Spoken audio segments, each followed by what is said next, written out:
Hey there guys, and welcome back to ClumsyDanniey, and welcome to your guide for the Wrath of the Machine Heroic Mode. This is basically going to run down every encounter in the Heroic Mode and how it differs from the Normal Mode raid. I'm going to put a disclaimer here, the gameplay you are seeing in the background is not Heroic Mode gameplay, it is Normal Mode. However, I have watched all of the streams and I know exactly how the different phases differ from the Normal Mode, and that is why you need to make sure you're paying attention to what I am saying. This is just a reminder that regular Heroic Mode raid rules do still apply. For example, there will be no revives. You can't revive after 30 seconds, you will just be dead until the end of the encounter, so make sure you factor that in whenever you are running this raid. Of course, I will be putting the main points on the screen so you don't miss out on anything that could prove useful. Just a reminder that if you find this video useful, please do leave a like on it and do subscribe for more daily Destiny content. But we will jump straight in with the opening of the raid, Vosik.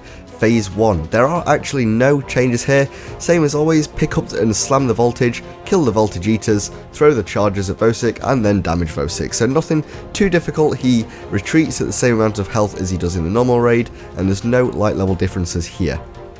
Then we move on to Vosik Phase 2. So there are some changes in this second area of Vosik which are going to make quite a big difference to the way you complete this encounter. So, like normal, you will kill the ads that spawn around the arena, but then 6 charges will drop instead of 3, and all of them need to be thrown at the same time to do a sizable amount of damage to Vosik. After each round of charges have been thrown, one giant monitor in the centre of the screen will flash, and that is the one that needs to be destroyed. Now this one takes a lot more damage, and it is recommended that you use snipers to take this down. You repeat this a couple of times, and then after 18 bombs have hit Vosik, you can then damage him. You can all group up at the back of the room as normal and damage him. Another 2 bombs will spawn at some point throughout this little damage phase, but then Siege density hits critical and you have to go to a safe room just like in normal mode. However, these safe rooms have a door that is half closed. You can still see the light, but it is a little bit more difficult because you have to slide in there. 2 doors will still always light up, so you've still got 2 chances to get into one of the safe rooms. You just need to make sure you slide in and account for that when you're trying to close the door. Other than that, you just rinse and repeat until Vosik is dead. Next up is the Death Zamboni. Now, just like normal, you will shoot the left and right turrets, then the core to weaken the Zamboni and jump on. You'll jump off it again after breaching the wall, kill the captain, and pick up the 3 Zamboni parts and start taking them back to the Zamboni. Now here's where things change. Once the Zamboni parts reach a certain distance towards the Zamboni, a Siege Fallen Walker will be dropped just in front of the Zamboni, which needs to be destroyed. Once that's been destroyed, you then need to kill Mexis for the ramp to be dropped. All 3 Zamboni parts need to be inserted into the Zamboni to fix the Siege Engine just like in normal, but the most difficult part about this is making sure that Siege Fallen Walker doesn't kill anyone on your team, otherwise the rest of the encounter is going to be very difficult to complete.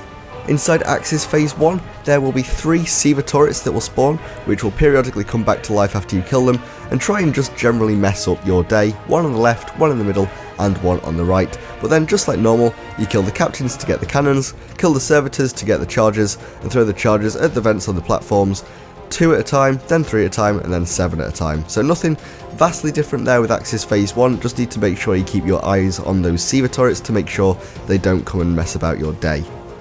And finally, the bit you've all been waiting for, Aksis Phase 2. This isn't a massive difference, but it is one enough to certainly catch you out if you're not looking forward to it.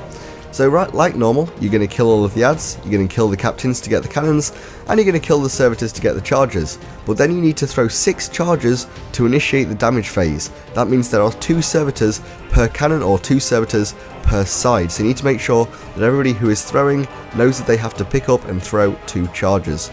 Just like normal, Empowered Guardians then have to slam Aksis' back to stun him 3 times until he returns to the centre after the damage phase, but when he reaches 5% health, you have to fire at him until he is dead.